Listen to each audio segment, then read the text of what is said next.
Hi everyone, कैसे हो आप सभी लोग। आई होप आप लोग अच्छे होंगे। मैं हूं राहुल जयसवाल एंड स्वागत करता हूं आप सभी का एक बार फिर हमारे यूट्यूब चैनल JR ट्यूटोरियल्स में। तो दोस्तों फाइनली आप लोगों को बहुत दिनों से जिस सब्जेक्ट का इंतजार था दोस्तों, आज वो फाइनली मैं पूरा करने जा रहा हूं। जी हाँ दोस्तों, हम बात कर रहे हैं केमिस्ट्री सब्जेक्ट के लिए।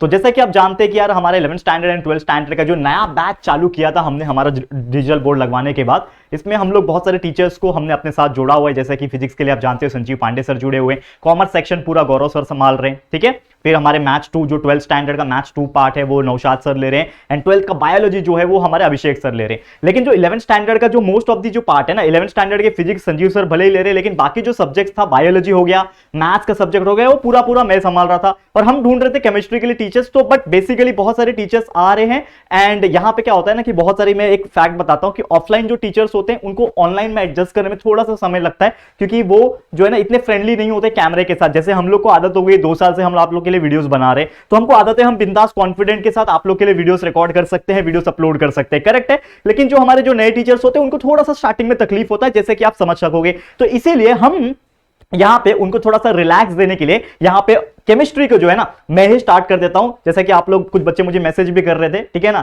बोल रहे थे कि सर 11th आप ही स्टार्ट कर दो क्योंकि बहुत लेट हो रहा है। तो यार मैंने भी रियलाइज किया यस आपके लिए बहुत ज्यादा लेट हो रहा है, तो अभी 12th का तो नहीं, एटलीस्ट 11th का केमिस्ट्री आज से ही मैं स्टार्ट करने जा रहा हूं। एंड जैसे जैसे हम आगे बढ़ते जाएंगे, हमारे टीचर भी अगर कॉन्फिडेंट हो जाएंगे तो आप लोग के लिए वीडियोस 11th स्टैंडर्ड के हमारे जो टीचर्स है ना केमिस्ट्री के, वो भी लाना शुरू कर देंगे, और मैं तो आपके लिए लाऊंगा। यानी कि कहीं ना कहीं एक तरीके से हाइब्रिड लर्निंग होने वाला है। देखो हमारा प्लेटफॉर्म काफी यूनिक है, अगर आप देखोगे ना बहुत ज्यादा अलग प्लेटफॉर्म है। इसमें मोस्ट ऑफ दी आप देखोगे ना हमारे वीडियोस रिकॉर्डेड होते हैं, क्योंकि आप कभी भी कोई भी समय में आप पढ़ सकते हो। बट लाइव लेक्चर्स भी बीच बीच में आएंगे। कब आएंगे? जब आपको जरूरत होगी, जब आपको एकदम कॉन्स्टेंटली एग्जाम के लिए प्रिपेयर करना हो तो आपको लाइव रिवीजन करवाया जाएगा, लाइव लेक्चर्स भी बीच बीच में दिया जाएगा। और बहुत सारे ऐसे इंटरटेनमेंट प्लस इंफोटेनमेंट हम बोलते हैं उसको, not entertainment, infotainment, that is information वाला नॉलेज, वो आपको हम देंगे। तो आपको चिंता कुछ नहीं करना है, आपके राहुल सर पे बस आपको भरोसा करना है। जिस प्रकार आप 10th तक मुझ पे भरोसा करके आए हो और बहुत अच्छे मार्क्स आपने लाए हो ना, तो मैं आपको दावा के साथ और गारंटी के साथ बोल सकता हूं, अगर आप ध्यान से पढ़ो हमारे इस चैनल से, आप 11th स्टैंडर्ड में भी टॉप करोगे और इतना बेहतरीन कंसेप्चुअल नॉलेज लेके जाओगे 12th में कि 12th में भी आपको अच्छे मार्क्स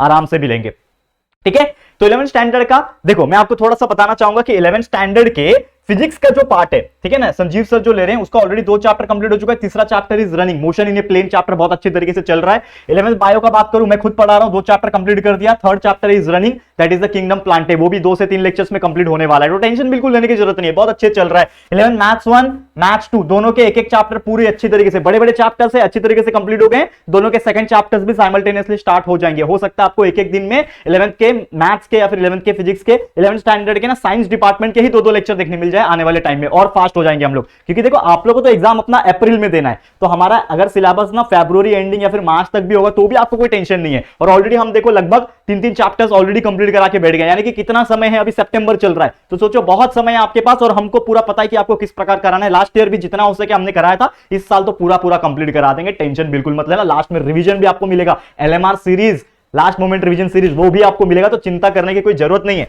साथ ही में 11th केमिस्ट्री आज से मैं स्टार्ट करने जा रहा हूं, तो पहला चैप्टर आज स्टार्ट हो जाएगा दोस्तों, जिसका नाम है some basic concept of chemistry. बहुत ज्यादा इंपॉर्टेंट चैप्टर है आप सभी के लिए, क्योंकि अभी तक आपने 11th स्टैंडर्ड के पहले 10th स्टैंडर्ड तक जो आपने जनरल साइंस जो सब्जेक्ट पढ़ा है, साइंस एंड टेक्नोलॉजी जो सब्जेक्ट था आपका 10th स्टैंडर्ड में, तो साइंस एंड टेक्नोलॉजी एक ऐसा सब्जेक्ट था जिसमें physical part, biological part, chemistry part और ईवीएस का पार्ट, इन्वायरमेंटल पार्ट जो है ना, सब मिक्स करके दिया था। तो आपको क्लासिफिकेशन में दिक्कत होती थी कि यार ये केमिस्ट्री है कि बायो है कि क्या है। थोड़ा बहुत लोगों को समझ में आता था जो थोड़ा ज्यादा हार्डवर्क करते हैं, लेकिन जो थोड़े एवरेज लोग होते हैं ना उनको समझ में नहीं आता था।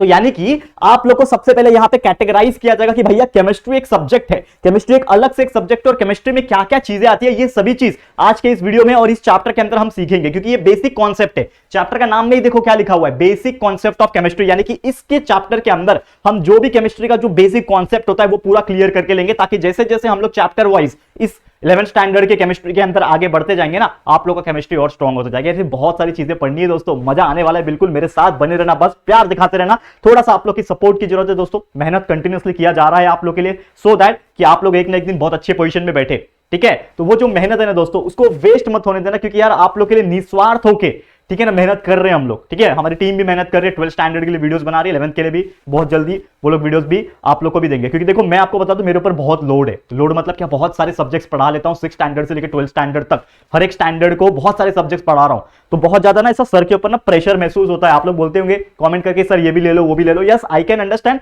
काश मेरे पास 48 आवर्स होता एक दिन में, 24 घंटे के बदले 48 घंटे होता तो शायद मैं वो भी ले लेता। एनर्जी की कमी नहीं है, पूरा डाल देता हूं एनर्जी, बीमार पड़ जाता हूं इसके लिए। लेकिन क्या होता है कि एक इंसान के लिए प्रैक्टिकली पॉसिबल नहीं है कि 6 से लेकर 12वीं तक के हर एक सब्जेक्ट को लेना। इसके लिए हमने टीचर्स को लाया हुआ है और आने वाले टाइम में और भी टीचर्स जुड़ेंगे और आने वाले टाइम में और भी बेहतरीन तरीके से वीडियो आएंगे। आज हमारे चैनल पे 5 वीडियो आ रहे, हो सकता है अगले टाइम पे यानी कि कुछ ही मंथ के अंदर आप लोग को 10-10 वीडियो देखने मिले हमारे चैनल पे। और सिर्फ इतना ही नहीं, हमारे जो बाकी के चैनल है जेआर टॉक्स के ऊपर आपको बहुत सारे नॉलेज वाले वीडियोस, कंसेप्चुअल नॉलेज प्लस आपको करियर गाइडेंस, मोटिवेशनल प्लस आपके इंटरव्यूज, पॉडकास्ट एंड बहुत सारे फैक्ट वाले वीडियोस देखने मिलेंगे। और जैसा मैंने आपको प्रॉमिस किया था, एक नया चैनल भी आने वाला है कुछ ही दिनों के अंदर, कुछ ही दिनों के अंदर एक नया चैनल लॉन्च करूंगा, बहुत इंटरेस्टिंग चैनल है वो, ठीक है, वो बताऊंगा क्या है अभी नहीं बताऊंगा, लेकिन जैसे आएगा वैसे ही बता दूंगा, इन्फॉर्म कर दूंगा लाइव सेशन लेके।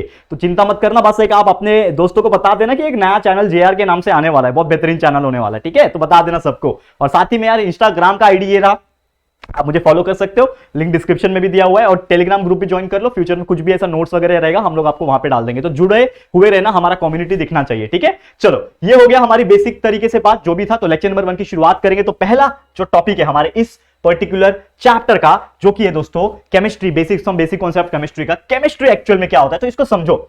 देखो chemistry is a branch of science that deals with elements, that deals with so many compounds, that deals with so many mixtures, and that deals with physical properties as well as the chemical properties of that particular substance। दुनिया में जितनी भी चीजें हैं, आप imagine कर लो, दुनिया में जितनी भी चीजें, जैसे कि समझ लो कि मेरे पास ये स्मार्टफोन है, ठीक है, ये मेरा क्या है, स्मार्टफोन है, ठीक है, छोटा सा यूज करता हूं मैं सैमसंग का। अब ये जो स्मार्टफोन है ना, इसमें आप देखोगे तो बहुत सारी फिजिकल तरीके से चीजें दिख रही है आपको, दैट इज द कवर वाला पार्ट या आगे स्क्रीन वाला पार्ट, ये फिजिकल चीजें हैं। लेकिन कहीं ना कहीं ये जो स्मार्टफोन है इसके अंदर एक बैटरी होगा, ठीक है। अब वो बैटरी के अंदर क्या होगा दोस्तों, जैसे आपको पता है कि मोस्ट ऑफ द जो बैटरीज यूज किए जाते हैं वो लिथियम वाले यूज किए जाते हैं, आपको पता होगा ये चीज। तो lithium is what, that is nothing but the element, and element is nothing but what, एक chemical, a type of chemical. हमारे डिजिटल स्क्रीन देख लो, इधर मेरे सामने दीवार है, दीवार के ऊपर पेंट मारा हुआ है, तो paint is nothing but what, a chemical, and chemical is nothing but what, chemistry. हमारे शरीर के अंदर ले लो, ये जितनी भी चमड़ी दिख रही है, ये आंखें, बाल वगैरह, ये सब क्या है, ये केमिस्ट्री है, पूरा केमिकल से बना हुआ है। आप बोलोगे नहीं सर ये लाइफ है, बायोलॉजी है। अरे यार बायोलॉजी भी तो केमिस्ट्री से आया है। दुनिया में सबसे पहला चीज जो आया वो क्या था, लाइफ भले ही था, that is nothing but the bio part, लेकिन उसके अंदर जो चीजें हो रही थी that is nothing but the chemical changes, and because of that chemical changes evolution हुआ। करेक्ट है, समझ में आ रहा है। जो भी सराउंडिंग में एलिमेंट्स प्रेजेंट थे एटमॉस्फेयर में, आप ऑक्सीजन ले रहे हो, कार्बन डाइऑक्साइड छोड़ रहे हो, that is nothing but what, that is nothing but the oxygen, मतलब एलिमेंट अंदर ले रहे हो, कहीं ना कहीं नॉन मेटल है ना, ऑक्सीजन अंदर ले रहे हो, रिलीज क्या कर रहे हो, कार्बन डाइऑक्साइड, क्या है, एक कंपाउंड है। तो कहीं ना कहीं ये जितना भी चीजें प्रकृति में दिख रहा है, नेचर में दिख रहा है, आर्टिफिशियल हो, मैनमेड हो, हर एक चीज में कहीं ना कहीं केमिकल छुपा है, and that is nothing but the chemistry. तो केमिस्ट्री क्या है, एक ऐसा ब्रांच है, ठीक है ना, केमिस्ट्री क्या है, एक ऐसा ब्रांच है साइंस का जो कि आपको सब चीज बताता है, दैट इज फिजिकल भी बताता है, दैट इज आपको केमिकल भी बताता है। हर एक चीज का इंफॉर्मेशन कौन दे रहा है, केमिस्ट्री दे रहा है, करेक्ट है। हर एक चीज का क्या बताता है, वो प्रॉपर्टीज भी बताता है, ठीक है। अब ये तो आपको समझ में आ गया होगा बेसिक तौर पे कि what do you mean by chemistry. ये मुझे बताने की जरूरत नहीं, और ये एग्जाम में पूछता भी नहीं है, डोंट वरी, केमिस्ट्री का डेफिनेशन नहीं पूछता, लेकिन आपको पता होना चाहिए। कोई आपको पूछ दे केमिस्ट्री क्या है, तो आप बोलो यार हर चीज में केमिस्ट्री, हर चीज में केमिकल है कि नहीं, है कि नहीं। तो कॉन्सेप्ट के ऊपर ध्यान दो, ये हो गया बेसिक केमिस्ट्री की बात, ठीक है। अब इसमें हम टॉपिक वाइज अगर जाएंगे प्रॉपर तरीके से सिलेबस पॉइंट ऑफ व्यू, तो केमिस्ट्री जो होता है ना उसके बहुत सारे नेचर होते हैं, ठीक है ना। आपने सुना होगा कि केमिस्ट्री जो है इसका ये नेचर है, जैसे इंसानों के नेचर होते हैं, ठीक है ना, कोई शांत स्वभाव का, कोई एकदम गुस्सैल, कोई एकदम हमेशा झगड़े के मूड में रहता है, कोई हमेशा रोमांटिक मूड में रहता है, करेक्ट है कि नहीं। तो इंसानों के भी बहुत सारे नेचर होते हैं, करेक्ट है। वैसे ही जो केमिस्ट्री होता है इसके भी बहुत सारे नेचर्स है। तो बेसिकली क्या है केमिस्ट्री के नेचर्स, हम बात करेंगे, that is the nature of chemistry. तो यहां पे देखोगे तो सबसे पहले हम बात करेंगे केमिस्ट्री का है ऑर्गेनिक नेचर, ठीक है। अब ये सब क्या होता है मैं डिटेल में आपको बताऊंगा, आगे आगे जैसे हम लोग का ये चैप्टर बढ़ेगा हम डिटेल में बात करेंगे। लेकिन एक होता है ऑर्गेनिक पार्ट जिसको हम लोग ऑर्गेनिक केमिस्ट्री बोलते हैं, ठीक है। एक होता है दोस्तों इनऑर्गेनिक पार्ट जिसको हम लोग बोलते हैं इनऑर्गेनिक केमिस्ट्री, ठीक है। तीसरा होता है bio part, that is nothing but, ठीक है, हाँ इसके पहले है फिजिकल, तो physical chemistry that is the बाहर वाला केमिस्ट्री, फिजिकल अपीयरेंस जो भी होता है बाहर की properties, that is the physical chemistry. एक होता है bio chemistry, bio chemistry that is nothing but कहीं ना कहीं कुछ बायोलॉजिकल पार्ट से केमिस्ट्री का अगर जुड़ाव है, that is nothing but the biochemistry.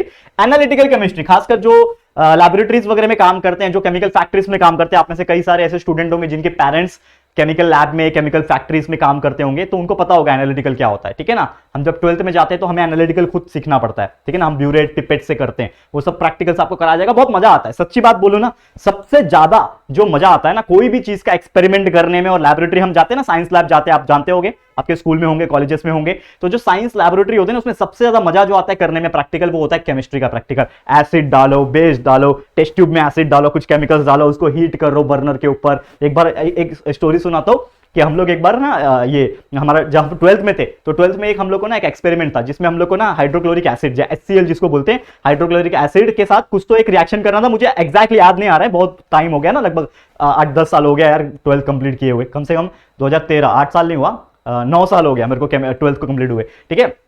तो यहां पे अगर मैं बात बोलूं आपको कि जब हम लोग 12वीं में थे तो HCl के साथ कुछ तो रिएक्शन था, उसको हीट करना था, ठीक है।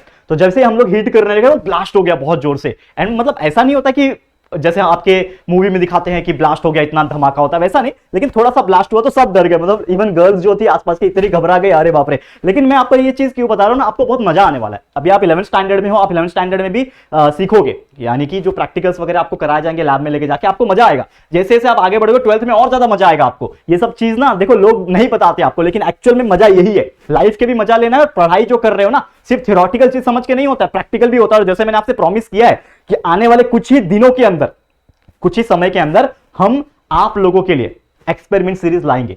लेकिन क्या होता है ना कि हम कोई एक इंस्टीट्यूट नहीं है, तो जो भी केमिकल्स वगैरह होते हैं वो हमें अवेलेबल नहीं होंगे, जैसे बाकी बड़े बड़े इंस्टीट्यूट, बड़े बड़े जो लोग हैं, जैसे कि आप जानते होंगे कितने बड़े बड़े लोग हमारे एजुकेशन के फील्ड में हैं, उनको मिल जाता है आसानी से, क्योंकि वो एक बड़े पोजीशन में। अभी हम लोग छोटे लेवल पे है ना अगर देखा जाए तो, ठीक है। तो लेकिन आप लोग ही हो, आप लोग ही हमारे स्टूडेंट हो, आप लोग ही हमारे प्यारे बच्चे हो। आप अगर चाहोगे तो हमें भी उस लेवल पे पहुंचा सकते हो, हमें भी उस बड़े लेवल पे पहुंचा सकते हो। तो डेफिनेटली यार हमसे जितना हो सकेगा हम एक्सपेरिमेंट सीरीज स्टार्ट करेंगे, छोटे छोटे लेवल से स्टार्ट करेंगे, लेकिन जैसे जैसे आप प्यार दिखाओगे, सपोर्ट दिखाओगे ना, हम धीरे धीरे बड़े लेवल पे पहुंचते जाएंगे और बड़े बड़े एक्सपेरिमेंट्स भी परफॉर्म करेंगे, आपको ओपन गार्डन में लेके जाके, ओपन फील्ड में लेके जाके। ये सभी चीज होगा पॉसिबल, लेकिन इसके लिए ना मुझे आप लोग की सपोर्ट की जरूरत है। मैं स्टार्टिंग से ही बोलता रहा हूं, मैं लगभग 1 साल से बोल रहा था कि मैं एक्सपेरिमेंट सीरीज स्टार्ट करूंगा, लेकिन मैं एक्चुअल में क्यों नहीं कर पाया, बिकॉज बहुत सारे जो केमिकल्स, एसिड, ये सब चीज की जो जरूरत होती है वो हमें अवेलेबल नहीं किया गया, because we don't have prestigious name.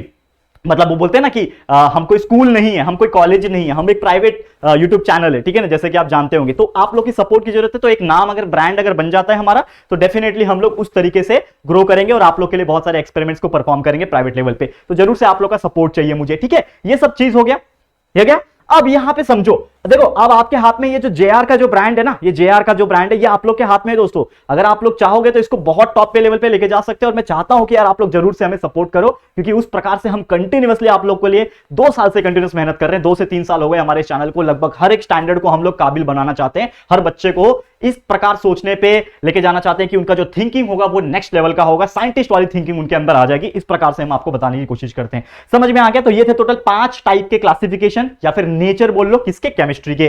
That is, याद रहेगा आपको, organic, inorganic, physical, biological, biochemistry and analytical chemistry. That is the 5 nature of the chemistry. समझ में आ गया होगा। चलो आगे बढ़ जाते हैं। अब नेक्स्ट यहां पे मैं बात करूं मैटर क्या होता है। Matter is nothing but what, आपने बचपन से साइंस में पढ़ा होगा, matter is anything that occupies space. जैसे कि अब ये जो है, ठीक है, ये मेरा क्या है, एसी का रिमोट, ठीक है, ये मेरा हाथ है। ये हाथ अभी खाली दिख रहा है आपको, ये हाथ के ऊपर मैंने एक रिमोट रख दिया। तो ये जो खाली वाला हाथ था मेरा, कुछ नहीं था उसके अंदर, मैंने रिमोट रख दिया, तो क्या हो गया, इसने वो स्पेस को यूटिलाइज कर दिया, वो स्पेस को भर दिया। ये खाली स्पेस है, अब ये स्पेस को उसने भर दिया। तो एक्चुअल में ये जो रिमोट है वो क्या हुआ, इट इज ए मैटर। तो मैंने जैसा डेफिनेशन बताया था आपको बहुत पहले, मतलब 9th 8th में आपने पढ़ा होगा मैटर का definition. Matter is anything that occupies space. अगर वो स्पेस को कंज्यूम कर रहा है, मैं एक जगह पे खड़ा हूं, मैं अर्थ का एक पॉइंट हिस्सा कवर कर रहा हूं, मैं खड़ा हूं ना, एक बिल्डिंग खड़ी है तो एक पृथ्वी का एक पॉइंट खड़ी है, एक इंडिया है वो हमारे पूरे पृथ्वी का एक हिस्सा कवर करके रखा है, तो वो भी एक मैटर हुआ। तो मैटर इज एनीथिंग, कोई भी चीज मैटर हो सकती है, करेक्ट है। मैटर इज एनीथिंग जो कि स्पेस अगर ले रहा है, that is nothing but what, matter. जैसे कि हवा है, तो हवा भी मैटर होगा क्या, यस, हवा भी एक स्पेस को यूटिलाइज कर रहा है कहीं ना कहीं इस रूम में, that is nothing but air. Air is also a matter, ठीक है। तो क्या बोलता है कि matter is anything that occupies space, ठीक है। अब ये जो मैटर होते हैं ना, इसकी भी क्लासिफिकेशन होती है, इसको समझो। क्या बोल रहा हूं कि matter are classified on the basis of the chemical composition, मतलब जैसा उसके अंदर केमिकली कंपोजिशन प्रेजेंट है, जैसे कि आप एक चीज जानते होंगे कि हम लोग कार्बन डाइऑक्साइड रिलीज करते हैं, तो कार्बन डाइऑक्साइड मतलब कार्बन और ऑक्सीजन का मिक्सचर, ठीक है, that is nothing but a compound, उसको हम लोग बोलते हैं, ठीक है। तो कहीं ना कहीं उसके अंदर केमिकल्स प्रेजेंट होते हैं, हम लोग जो खाते हैं हमें प्रोटीन मिलता है, कार्बोहाइड्रेट मिलता है, फैट्स मिलता है, ये सभी चीज, दाल खा रहे, दाल के अंदर भी नाइट्रोजन प्रेजेंट है, कार्बन, हाइड्रोजन, ऑक्सीजन प्रेजेंट है, ये आप जानते होंगे, बायोलॉजिकल थिंग है, 10वीं में आपने पढ़ा हुआ है, chapter number 3 life processes, chapter number 2 life processes in living organism part 1, ये सब पढ़ा हुआ है आपने कि क्या क्या होता है। तो जो हम खाते कहीं ना कहीं एलिमेंट्स उसके अंदर प्रेजेंट है, करेक्ट है, केमिकल कंपोजिशन प्रेजेंट है। तो उसके केमिकल कंपोजिशन के प्रेजेंस के आधार पे ये जो मैटर होता है वो और तरीके से क्लासिफाई होता है। कैसे कैसे क्लासिफाई होता है? तो matter is classified into two things, that is सबसे पहला है आपका प्योर सब्सटेंस, ये आपको दिख रहा है, मैटर जो है ये प्योर सब्सटेंस में क्लासिफाई हो रहा है और साथ ही में मिक्सचर में क्लासिफाई हो रहा है, यानी कि कहीं ना कहीं matter is classified into two type, that is pure substance and as well as mixture. Pure substance क्या होता है, मिक्सचर्स क्या होता है, जैसे जैसे हम लोग आगे बढ़ते जाएंगे आपको बताते जाऊंगा, टेंशन मत लेना, लेकिन पहले इसको क्लासिफिकेशन को याद कर लो और दिमाग में बिठा लो कि आपका जो मैटर है that is pure substance and mixture में क्लासिफाइड हुआ है, ठीक है। अब ये जो प्योर सब्सटेंस है ये भी दो हिस्सों में डिवाइड है, एक है आपका क्या, एक है आपका एलिमेंट्स एंड दूसरा है आपका कंपाउंड्स। यानी कि प्योर सब्सटेंस जो होते हैं या तो वो एलिमेंट्स होंगे या तो वो कंपाउंड्स होंगे, एंड एलिमेंट्स भी तीन हिस्सों में डिवाइडेड है, मेटल्स, ठीक है, नॉन मेटल्स एंड मेटालॉइड्स, ये आपने सब पढ़ा हुआ है पहले से, अब मैं आपको बता रहा हूं। और जो मिक्सचर है ये दो हिस्सों में डिवाइडेड है, homogeneous mixture and heterogeneous mixture. और अब आते हैं, ये तो हो गया उसका क्लासिफिकेशन, जो मैंने आपको ओवर भी बता दिया कि matter is divided into two part, pure substance, mixture. Pure substance भी दो हिस्सों में है, एलिमेंट्स, कंपाउंड्स, एलिमेंट तीन हिस्सों में, मेटल, नॉन मेटल, मेटालॉइड्स, और मिक्सचर अगेन दो हिस्सों में, होमोजेनियस एंड हेट्रोजेनियस मिक्सचर। अब आइए इसको बारी बारी से पढ़ेंगे। तो सबसे पहले हम लोग बात करेंगे प्योर सब्सटेंस की। तो प्योर सब्सटेंस एंड मिक्सचर ये होता क्या है, इसको समझो, ठीक है। देखो ध्यान से देखना, पहला ही लेक्चर है, पूरा कॉन्सेप्ट को अगर समझ गए केमिस्ट्री का तो बहुत इजी लगेगा, केमिस्ट्री बहुत मजेदार है, ठीक है ना। और बहुत सारे जो लोग मुझे बोल रहे थे ना कि केमिस्ट्री ले लो, यार देखो मैं ऑलरेडी आपको बता दूं, हमारे व्हाइट बोर्ड वाले जो वीडियोस है, ठीक है, वो ऑलरेडी आपके लिए प्रेजेंट है, पिछले साल वाले केमिस्ट्री प्रेजेंट है, फिजिक्स प्रेजेंट है, बायोलॉजी प्रेजेंट है और कुछ कुछ मैथ्स भी प्रेजेंट है, ठीक है ना। लेकिन इस साल तो हमने प्रॉमिस किया है कि यार पूरा सिलेबस कंप्लीट कराना है, और मैं अभी तक केमिस्ट्री खुद इसलिए नहीं ले रहा था, मैं केमिस्ट्री पढ़ा चुका हूं और पढ़ाता भी था, ठीक है, बट अभी मैं क्यों नहीं ले पा रहा, जैसे मैंने बोला बहुत ज्यादा लोड है। अगर मैं मतलब बोलते हैं ना कि ऐसा ठान लूं कि मुझे सोना ही नहीं है, मुझे आराम ही नहीं करना है, तो मैं आपको पढ़ा सकता हूं हर चीज। लेकिन देखो एक तबियत भी एक नाम का चीज होता है इंसान के अंदर, एक इंसान का जो हेल्थ होता है वेरी वेरी इंपॉर्टेंट। तो मैं जितना भी कोशिश कर लूं यार, मैं बहुत ज्यादा सब्जेक्ट्स नहीं ले पा रहा हूं बिकॉज ऑफ माय शेड्यूल, इतना पैक शेड्यूल है, टाइट शेड्यूल है कि नहीं हो पाता है, तो इसके लिए नहीं ले पा रहा था। लेकिन फिर भी थोड़ा सा एक्स्ट्रा टाइम निकाल के आप लोग के लिए वीडियोस बना रहा हूं, तो इस चीज के लिए जरूर से सपोर्ट कर देना, और आने वाले समय में आप लोग के लिए कंटिन्यूस वीडियोस और भी बेहतरीन तरीके से आएंगे, ये मेरा आपसे वादा है, ठीक है। चलो अब यहां पे एक चीज मैं बताऊं, प्योर सब्सटेंस और मिक्सचर क्या होता है। तो सबसे पहले इसको समझो, जैसे मैंने बोला कि जो मैटर है वो डिवाइडेड होता है प्योर सब्सटेंस में, और प्योर सब्सटेंस एक मिक्सचर से कैटेगरी से डिफरेंशिएट होता है। तो ये प्योर सब्सटेंस क्या होता है, मिक्सचर क्या होता है, इसको मैं डायरेक्टली आपको डिफरेंशिएट बिटवीन करके सीधा सीधा बताता हूं। जैसे कि देखो प्योर सब्सटेंस की मैं बात करूं, प्योर सब्सटेंस जो होता है ना, इसके पास एक डेफिनाइट केमिकल कंपोजिशन होता है। मतलब अगर कोई भी एक प्योर सब्सटेंस है, समझ लो, ठीक है, कोई भी एक प्योर सब्सटेंस है तो उसके अंदर जो केमिकल कंपोजिशन रहेगा वो फिक्स है, वो एक डेफिनाइट है, ठीक है। वो समझ लो कि वो अगर कार्बन है तो कार्बन ही रहेगा, हाइड्रोजन है तो हाइड्रोजन ही रहेगा। मतलब उस प्योर सब्सटेंस के अंदर जो भी केमिकल कंपोजिशन प्रेजेंट है वो चेंज नहीं होने वाला, वो डेफिनाइट है। लेकिन मिक्सचर जो होता है ना, it has no definite chemical composition, मतलब कोई चीज फिक्स नहीं है भैया इसमें।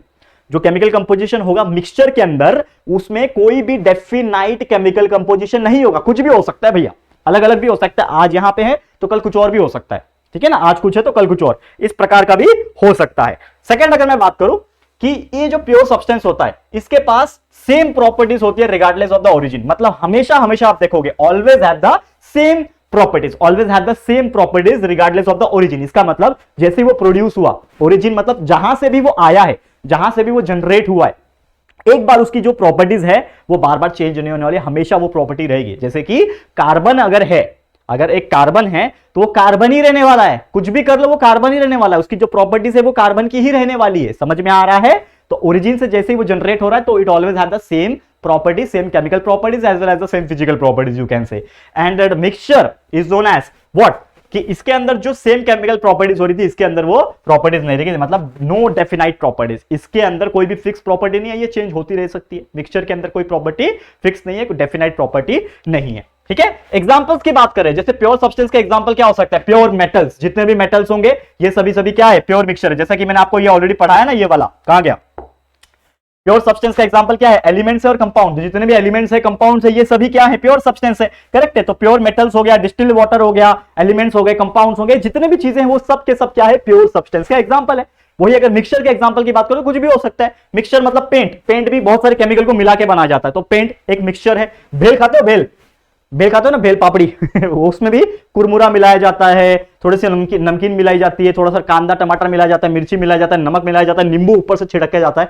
आप पूछ रहे होगे कि सर को इतना कैसे मालूम? अरे यार मैं देखता हूँ, मैं बनाता नहीं था, टेंशन मतलब मैंने देखा है। ट्रेन में जाते टाइम अक्सर हम लोकल ट्रेन में जाते हैं ना, तो कभी कभी लंबा 1-1.5 घंटे का ट्रैवलिंग होता है, तो भेल खाते हैं हम लोग 20 रुपए का, ठीक है ना। तो भेल इज ऑल्सो ए मिक्सचर। उसके अंदर कोई प्रॉपर्टी फिक्स है? कभी नमक ज्यादा, कभी नींबू ज्यादा, कभी कुरमुरा ज्यादा, कभी नमकीन कम, इस प्रकार होता है कि नहीं? तो इट इज ए मिक्सचर। वैसे कॉन्क्रीट जो होता है, बिल्डिंग्स बनाने के लिए कॉन्क्रीट में क्या क्या मिलाते हैं? सीमेंट मिलाते हैं, वो छोटा छोटा ग्रेनाइट का छोटा छोटा पत्थर होता है, ग्रेवल्स बोलते हैं, वो मिलाते हैं, बालू मिलाते हैं, हर एक चीज मिलाते हैं ना, दैट इज द मिक्सचर। तो कंक्रीट भी एक मिक्सचर है।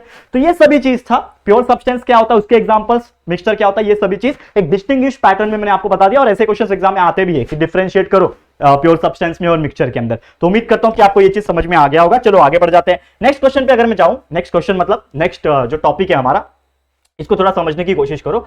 अब जैसे मैंने बोला कि प्योर सब्सटेंस है, प्योर सब्सटेंस के बारे में मैंने बहुत सारी चीज बता दी है, लेकिन ये प्योर सब्सटेंस मैंने जैसे बोला कि दो हिस्सों में डिवाइड हो रहा है, एक है एलिमेंट्स, दूसरा है कंपाउंड्स। तो इसको समझते हैं कि एलिमेंट्स क्या होता है और कंपाउंड्स क्या होता है। तो एलिमेंट्स की अगर मैं बात करूं, आपने ये वर्ड सुना होगा एलिमेंट्स, 9th 10th यार पूरा अपने अच्छी तरीके से पढ़ा और मैंने पढ़ाया हुआ है। तो एलिमेंट्स की अगर मैं बात करूं, तो एलिमेंट्स क्या है? It is a pure substance. Element एक प्योर सब्सटेंस है, लेकिन that can not be broken down into a similar substance by ordinary chemical change. यानी कि ये एक ऐसा प्योर सब्सटेंस है। एलिमेंट क्या है? एलिमेंट एक ऐसा प्योर सब्सटेंस है जिसके अंदर में अगर कुछ केमिकल चेंजेस करूं, ऑर्डिनरी, मैं कॉम्प्लेक्स की बात नहीं कर रहा हूं, मैं एक साधारण सा केमिकल चेंजेस अगर मैं कर रहा हूं, तो उसका जो पैटर्न होगा वो ब्रेक डाउन नहीं होगा, या फिर मैं बोलूंगा कि it can not be extracted और it can not be broken down into simpler substance. यानी कि अगर मैं एक समझ लो कार्बन ले रहा हूं, तो कार्बन के अंदर मैं एक साधारण सा केमिकल चेंजेस करने की कोशिश कर रहा हूं, तो वो कार्बन जो है ना, वो कुछ और नहीं बन जाएगा, वो कार्बन ही रहेगा। It can not be broken down into simpler substance. Carbon एक अगर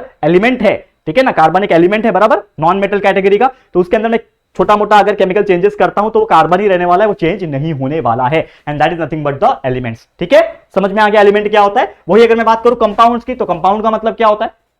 कंपाउंड का मतलब होता है कि जब दो या फिर दो से ज्यादा एलिमेंट्स कंबाइन होते हैं इन ए डेफिनाइट प्रोपोर्शन। ऐसा नहीं कि कुछ भी मिला दिया, ठीक है ना, तो कुछ भी नहीं मिला सकते। एक पर्टिकुलर एलिमेंट को दूसरे पर्टिकुलर एलिमेंट के रिएक्टिविटी के हिसाब से एक डेफिनाइट प्रोपोर्शन में अगर उसको कंबाइन करे, उसको मिक्स करे, उसके साथ केमिकल रिएक्शन करे, तब जाके जो नया प्रोडक्ट बनता है उसको हम लोग बोलते हैं कंपाउंड्स। समझ में आ गया? बहुत सिंपल सा और बहुत ही साधारण सा डेफिनेशन है। तो एलिमेंट्स क्या होता है, कंपाउंड्स क्या होता है, ये आपको समझ में आ गया होगा। ठीक है, एलिमेंट्स क्या होते हैं? Metal, non metals, metalloids. Compounds कुछ भी हो सकते हैं, जैसे H2O हो गया, कार्बन डाइऑक्साइड हो गया, ठीक है ना। एलिमेंट्स का कुछ भी एग्जांपल ले लो, मेटल, नॉन मेटल, मेटालाइट्स के जो भी एग्जांपल है वो डाल दो इसमें। कंपाउंड्स आपको पता है, ये पानी हो सकता है, कार्बन डाइऑक्साइड होता है, ये सभी क्या है? कंपाउंड्स है। ठीक है, अब जैसे मिक्सचर की हम बात कर रहे हैं, जैसे ये तो आपने सब प्योर सब्सटेंस का समझ लिया क्लासिफिकेशन, वैसे मिक्सचर का क्लासिफिकेशन भी समझो। मिक्सचर के दो टाइप के क्लासिफिकेशन होते हैं, एक होता है होमोजेनियस मिक्सचर, दूसरा होता है हेटेरोजेनियस मिक्सचर। इसको समझो।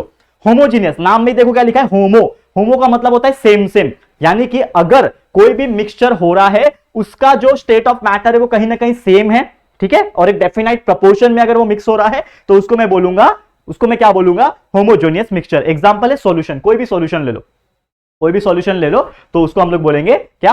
Homogeneous mixture. वही अगर हेटेरोजेनियस मिक्सचर की मैं बात करूं, ठीक है, जैसे होमोजेनियस मिक्सचर सॉल्यूशन मतलब दूध है, दूध में पानी मिला दिया, पता चला क्या? मिक्स हो गया वो अच्छी तरीके से, that is the homogeneous mixture. लेकिन एक हेटेरोजेनियस मिक्सचर की मैं बात करूं, जैसे कि एक ऐसा चीज जिसमें मैं अगर मिला रहा हूं तो वो दोनों सेपरेटेड ही है, वो मिक्स नहीं हो रहे अच्छी तरीके से। एक मिक्सचर हुआ है, लेकिन हमें साफ साफ पता चल जाएगा कि इट इज नथिंग बट दोनों के अंदर जो कॉन्स्टिट्यूएंट प्रेजेंट है वो डेफिनाइट प्रोपोर्शन में भी नहीं है, और उसके अंदर का जो मिक्सचर है वो प्रॉपर तरीके से मिक्स नहीं हुआ है। That is nothing but the heterogeneous mixture. Example suspension, colloidal suspension हो गया, बहुत सारे सस्पेंशन होते हैं, that is the example of heterogeneous mixture. Clear है? समझ में आ गया दोस्तों? तो उम्मीद कर रहा हूं कि आपको ये बहुत अच्छी तरीके से समझ में आ गया होगा। तो दोस्तों फिर क्या करेंगे हम लोग, आज का लेक्चर ना यहीं पे स्टॉप करते हैं। ठीक है, हमारा लेक्चर, पहला लेक्चर बहुत सुंदर हुआ, बहुत बेहतरीन तरीके से हुआ, पूरा कॉन्सेप्ट मैंने सबको समझा दिया। लेकिन देखो अगला लेक्चर जो लाऊंगा, लेक्चर नंबर 2, उसमें हम लोग को क्या पढ़ना है। ये हमने प्योर सब्सटेंस पढ़ लिया, एलिमेंट्स पढ़ लिया, कंपाउंड्स पढ़ लिया। अब अगले लेक्चर्स में ना एलिमेंट्स के अंदर जो मेटल, नॉन मेटल, मेटालॉइड्स है वो क्या होता है पूरा डिटेल में समझेंगे, ठीक है ना। कंपाउंड्स क्या होता है डिटेल में समझेंगे, और भी बहुत सारी ऐसी चीजें हैं उसको हम लोग बारी बारी से डिटेल में जाएंगे। तो टेंशन बिल्कुल मत लेना, बने रहना हमारे साथ। तो आज का लेक्चर इसी के साथ समाप्त करता हूं। कैसा लगा आपको 11th स्टैंडर्ड का केमिस्ट्री का पहला lecture video on the digital board, ये जरूर से मुझे कमेंट करके बताना, और आपके अपने राहुल सर आपको कैसा पढ़ा रहे जरूर से बताना, ठीक है। चलो आज के लिए इतना ही। ये वीडियो कैसा लगा कमेंट करना, वीडियो पसंद आया अच्छा लगा तो प्लीज वीडियो को लाइक कर देना, और अपने दोस्तों के साथ जितना हो सके शेयर करना, शेयर टू एवरीवन, बोल देना राहुल सर 11th स्टैंडर्ड के केमिस्ट्री का वीडियो लेकर आ गए हैं बहुत ही इफेक्टिव और बेहतरीन तरीके से। तो प्लीज शेयर टू एवरीवन, और अगर फर्स्ट टाइम आए हो चैनल पे, चैनल को सब्सक्राइब नहीं किया यार तो फटाफट से हमारे चैनल को सब्सक्राइब कर दो, बाजू में बेल आइकन को भी प्रेस कर देना, ठीक है दोस्तों। तो जल्दी मिलेंगे हमारे न्यू वीडियो में, तब तक के लिए thank you and good bye.